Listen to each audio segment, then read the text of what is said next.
प्यारे बच्चों नमस्कार। आप सभी का स्वागत है आपके इस YouTube चैनल पर। पिछले लेक्चर में हमने आप लोगों को संधारित्र की धारिता नामक पाठ को कंप्लीट किया था और उसको पूर्णतया बताया गया था। एक एक निगमन को आप लोगों को बताया गया था।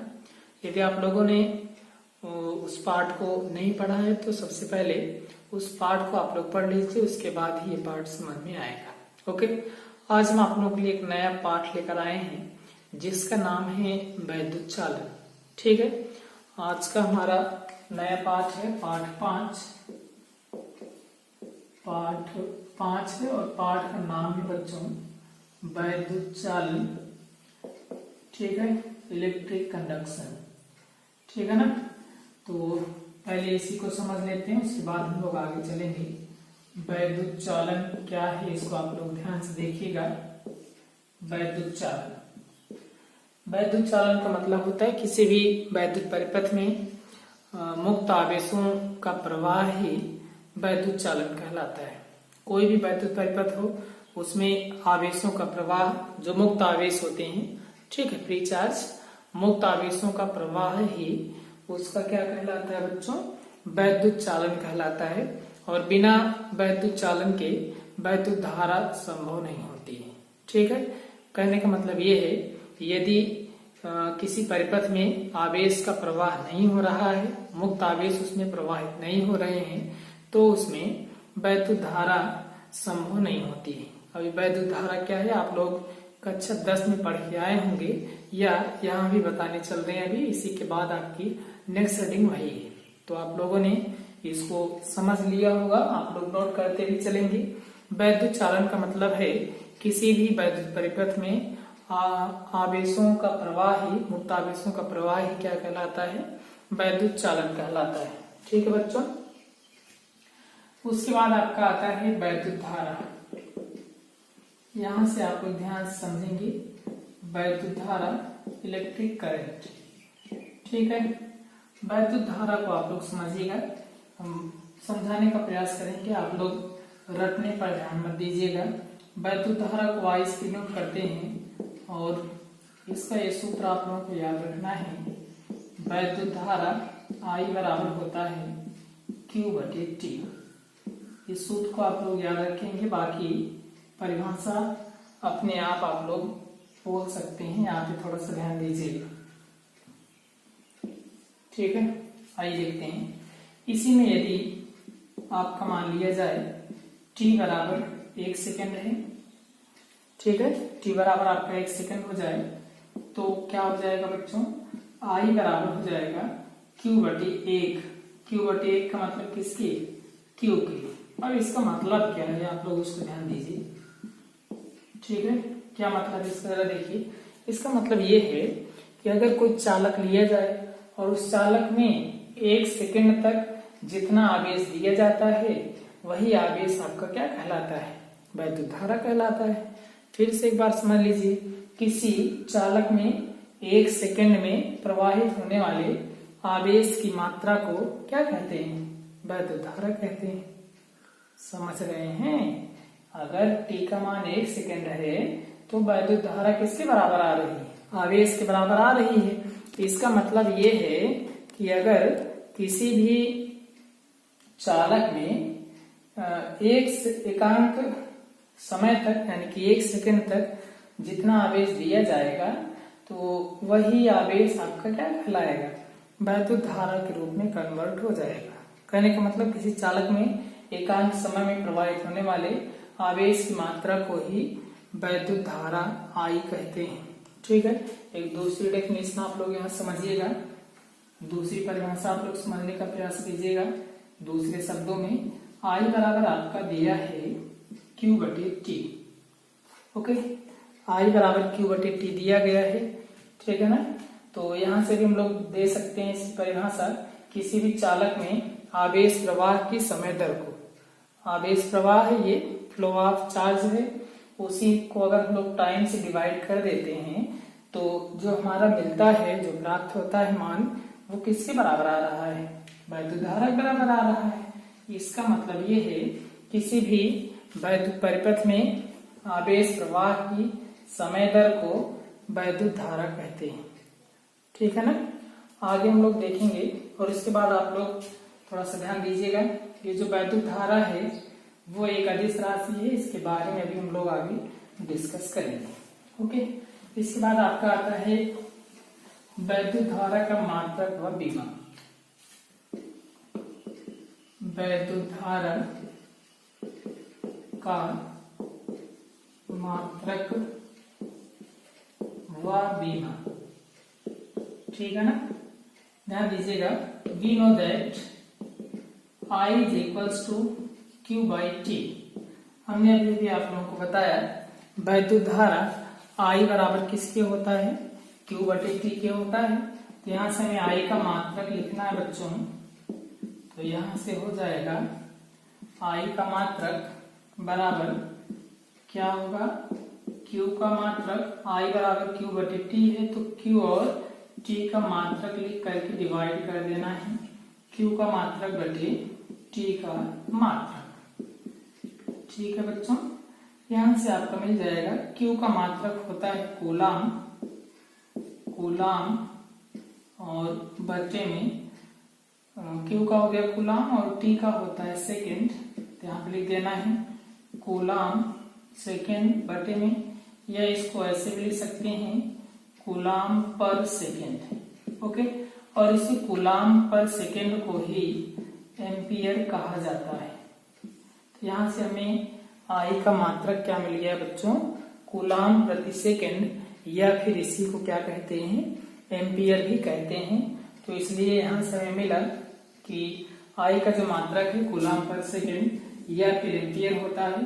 ठीक ऐसे ही I की जो बीमा है, I की जो बीमा है वो एम्पियर से लिखेंगे, और हम लोग जानते हैं एम्पियर को A से डिवाइड किया जाता है, सॉरी A से डिनोट किया जाता है। तो यहाँ से हम लोग एक्टिव मास ऑफ यानी कि बीमा इसकी कितनी हो जाएगी, A हो जाएगी। तो बीमा लिखने का तरीका जानते हैं, बड़े कोष्ठक में लिखना है, तो बड़े कोष्ठक के भीतर A लिख देना है। ओके, तो यहाँ से हमें मिल गया I का जो मात्रक है वो एम्पियर होता है, और I की जो बीमा है कितना होती है बच्चों, A होती है। ठीक है, आगे बढ़ेंगे। आगे हम लोग को समझना ये है कि वैद्युत धारा की दिशा क्या होती है। ठीक है, वैद्युत धारा की दिशा, ठीक है, वैद्युत धारा की दिशा आप लोगों को समझनी है। किसी भी चालक में जो वैद्युत धारा की दिशा है वो धन आवेश की तरफ होती है।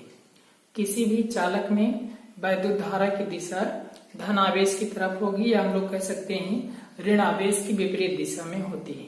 ठीक है, तो यहाँ से हमें क्या क्लियर हुआ, वैद्युत धारा की जो दिशा है वो किस तरफ होती है, धन आवेश की तरफ होती है, धन आवेश की ओर होती है, या दूसरे शब्दों में हम लोग कह सकते हैं ऋण आवेश से विपरीत ओर होती है। ओके, ऋण आवेश से किस तरफ होती है, विपरीत ओर होती है। कहने का मतलब ये है किसी भी वैद्युत परिपथ में धनावेश या ऋण आवेश जितनी तीव्र गति से, जितना तीव्रता से गति करेगा उतनी ही तीव्रता यानी कि उतनी ही प्रबलता से वैद्युत धारा का भी प्रवाह होगा, क्योंकि वैद्युत धारा का जो प्रवाह है वो धन आवेश या ऋण आवेश दोनों के ऊपर डिपेंड कर रहा है। बात समझ में आ रही होगी आप लोगों को। ऋण आवेश से विपरीत ओर होगा, कहने का मतलब अगर ऋण आवेश आपका इस साइड में जा रहा है तो इसी की विपरीत दिशा में वैद्युत धारा का प्रवाह होगा। ठीक है बच्चों, तो या अगर ये धन आवेश है तो इसी की दिशा में वैद्युत धारा का भी प्रवाह होने लगेगा। ओके, तो यहाँ से बात क्लियर हुई कि वैद्युत धारा धन आवेश की ओर प्रवाहित होती है या ऋण आवेश से विपरीत दिशा में प्रवाहित होती है। ठीक है, वैद्युत धारा में दिशा आप लोग देख रहे हैं, दिशा इसकी फिक्स होती है, फिर भी ये एक अदिश राशि होती है। ऐसा क्यों होता है इसको हम आप लोगों को बताने चल रहे हैं। ओके, आइए ध्यान से समझिएगा आप लोग। हेडिंग है, कई बार एग्जाम में पूछा भी गया है हेडिंग है आपकी वैद्युत धारा एक अदिश राशि है। वैद्युत धारा एक अदिश राशि है क्यों? प्रश्न आपका इस तरीके से पूछा जाता है। हमने यहाँ पे प्रश्न को ही हेडिंग बना के आप लोगों को बताया है, तो आप लोग कंफ्यूज मत होइएगा। वैद्युत धारा एक अदिश राशि है क्यों, इस तरीके से पूछा जाता है। या कभी कभी पूछता है आपसे कि वैद्युत धारा में दिशा और परिमाण दोनों होते हैं, परंतु यह एक अदिश राशि होती है, ऐसा क्यों होता है? ठीक है बच्चों, तो आप लोग ध्यान से समझिएगा। इसको प्रूफ करने के लिए एक्सपेरिमेंट करना पड़ेगा, और एक्सपेरिमेंट आप लोग यहाँ से जो किया गया उसको आप लोग ध्यान से समझिएगा। माना गया है कोई दो चालक तार जो कि एक दूसरे के परस्पर लंबवत हैं।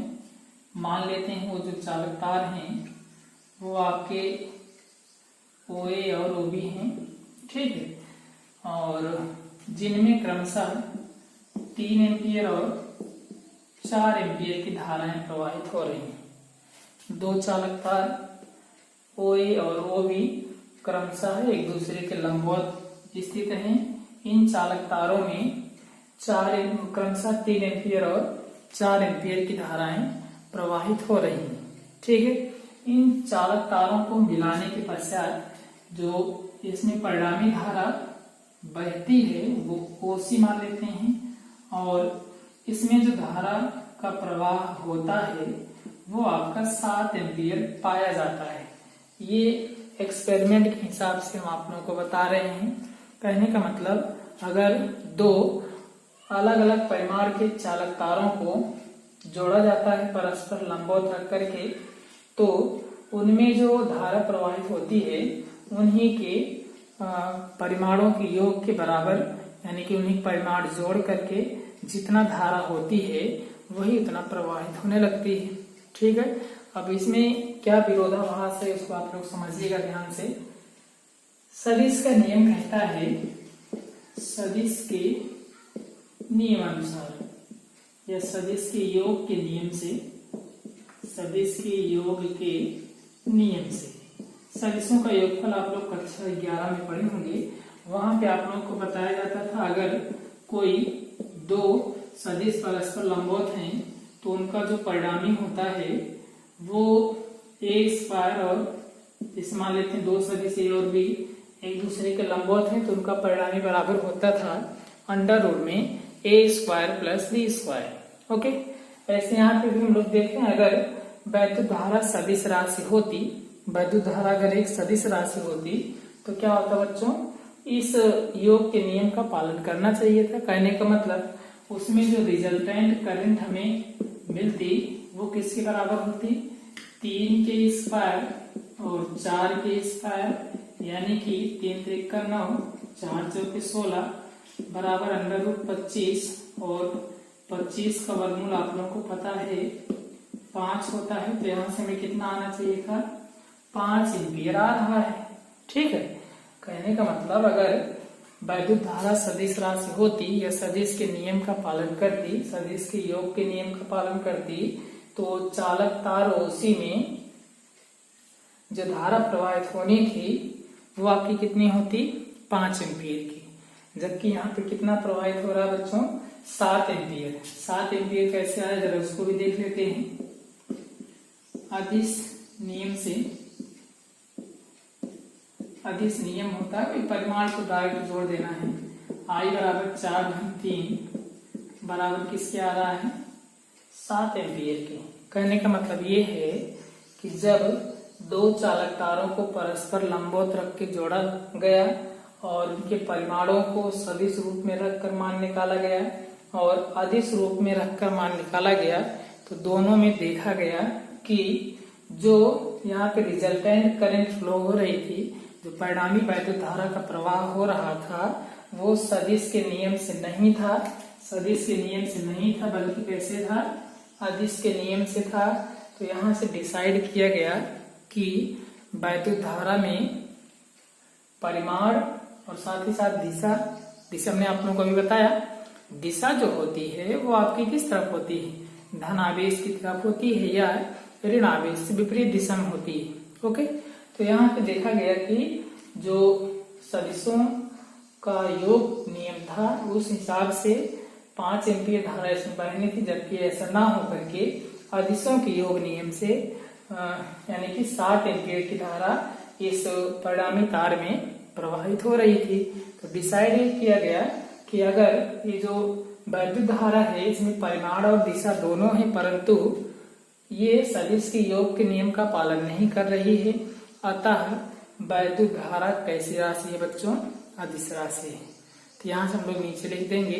इससे स्पष्ट होता है कि वैद्युत धारा जो है सदिशों के योग के नियम का पालन नहीं करती है, बल्कि अदिश के योग नियम का पालन करती है, अतः इसमें दिशा और परिमाण होते हुए भी वैद्युत धारा एक अदिश राशि है। ठीक है बच्चों, इतना आप लोगों को समझ में आया होगा। इसके बाद हम लोग नेक्स्ट हेडिंग पे चलेंगे। अगली आपकी जो हेडिंग है वो है आपकी हेडिंग धारा घनत्व। उस पर चलने से पहले जरा इसको इरेज कर लेते हैं, आप लोग ध्यान से समझेंगे।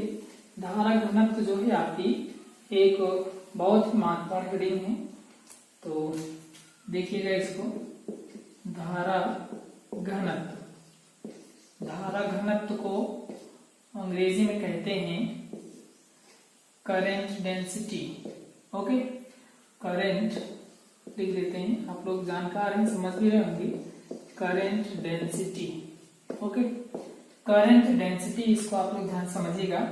धारा घनत्व जो है भिन्न भिन्न किताबों में इसके डिफरेंट नोटेशन दिए गए हैं, अलग अलग निरूपण इसके दिए गए हैं। तो यहाँ पे हम आप लोगों को जो ज्यादातर किताबों में मिलता है उसको बताएंगे। धारा घनत्व को आपको J से डिनोट किया जाता है और J बराबर होता है I/A। ठीक है, J बराबर कितना होता है बच्चों, I/A। हमने आप लोगों को बताया है किसी भी परिभाषा को आपको रटने की जरूरत नहीं है, आप लोग उनके सूत्रों को याद रखें, वहीं से उसकी डेफिनेशंस को बता देना है। ओके, आइए समझते हैं। यहाँ से क्या करना है, यदि A बराबर, A का मतलब क्षेत्रफल है बच्चों, A बराबर 1 वर्ग मीटर है, ठीक है, तो कितना आ जाएगा यहाँ से, J बराबर हो जाएगा I की। कहने का मतलब किसी, ये हो गया इतना, यहाँ पे लिख सकते हैं, अर्थात सरल शब्दों में आप लोग समझिएगा, उसके बाद परिभाषा हम आप लोगों को बना के बताएंगे। किसी भी चालक के एकांक अनुप्रस्थ परिच्छेद क्षेत्रफल के अभिलंबवत किसी निश्चित बिंदु की ओर जितनी धारा में प्रवाहित होती हुई मिलती है उसी को हम लोग क्या कहते हैं, उस बिंदु पर धारा घनत्व कहते हैं। एक बार फिर से समझिएगा, किसी एकांक अनुप्रस्थ परिच्छेद क्षेत्रफल वाले चालक के किसी बिंदु पर अभिलंबवत जितनी धारा प्रवाहित होती है उसे उस बिंदु पर हम लोग क्या कहते हैं बच्चों, धारा घनत्व कहते हैं। कहने का मतलब ये है, जैसे मान लेते हैं कोई चालक तार है, ठीक है, ये एकांक अनुप्रस्थ परिच्छेद क्षेत्रफल का है, ठीक है बच्चों, इसको ध्यान समझिएगा। इसी के अभिलंबवत दिशा में चालक तार इस तरीके से है, इसका पृष्ठ ऐसा है, इसी के अभिलंबवत दिशा में एकांक अनुप्रस्थ परिच्छेद क्षेत्रफल से किसी बिंदु पर, इस बिंदु पर जितना धारा का प्रवाह होगा उसको उसी बिंदु पर क्या कहते हैं, धारा घनत्व कहते हैं। बात समझ में आ रही है। और इसके बाद आपका नेक्स्ट हेडिंग आती है धारा घनत्व का मात्रक। धारा घनत्व का मात्रक व विमा, आप लोग इसको ध्यान से देखिएगा। यहाँ से हमने आप लोगों को बताया कि J बराबर कितना होता है, I/A। we know that धारा घनत्व J बराबर होता है I/A। यहाँ से आपका हो जाएगा बच्चों J का मात्रक बराबर I का मात्रक, J का मात्रक बराबर I का मात्रक बटे में A का मात्रक। ओके, तो यहां से आपका बन जाएगा बराबर आई का मात्रक आप लोग जानते होंगे, आई का जो मात्रक है वो होता है एम्पियर, आई का मात्रक होता है एम्पियर, और बटे में ए का मात्रक होता है मीटर स्क्वायर। ओके, एम्पियर और बटे में कितना बच्चों, एम्पियर बटे में मीटर स्क्वायर। ओके, तो यहां से आपका बनेगा जे का मात्रक बराबर एम्पियर पर मीटर स्क्वायर। उसके बाद यहाँ पे आप इसकी बीमा लिख देते हैं, जे की बीमा इज इक्वल्स टू हो जाएगी, एम्पियर के लिए आप लोग जानते होंगे एम्पियर को ए से डिनोट करते हैं, बटे में मीटर स्क्वायर है, मीटर स्क्वायर को लंबाई है, ठीक है, लंबाई को एल से डिनोट किया जाता है, तो L2 लिख देंगे। ओके, ऊपर लेके जाएंगे तो आपका बनेगा L-2 और A। ठीक है बच्चों, तो ये इसकी बीमा है L-2A। या इसको थोड़ा सा और सिंप्लीफाई कर सकते हैं, इसको हम लोग लिख सकते हैं M0 L-2A1। ओके, ये है इसकी धारा घनत्व की बीमा। इसमें अगर आप लोगों को कोई भी डाउट होता है या आपकी कोई भी क्वेरी होती है तो आप लोग कमेंट बॉक्स में जरूर लिखा करें, और इस वीडियो को आप लोग अपने सहपाठी मित्रों के साथ भी शेयर करें। वीडियो छोटा देने का तात्पर्य सिर्फ इतना है, आप लोग सभी तथ्यों को ढंग से समझ सकें, और अगर कोई भी परेशानी आप लोगों को होती है तो कमेंट बॉक्स में जरूर बताएं, और अगर सभी चीजें आप लोगों को समझ में आ जाती हैं तो वीडियो को लाइक जरूर करें। वीडियो को पूरा देखने के लिए बहुत बहुत धन्यवाद।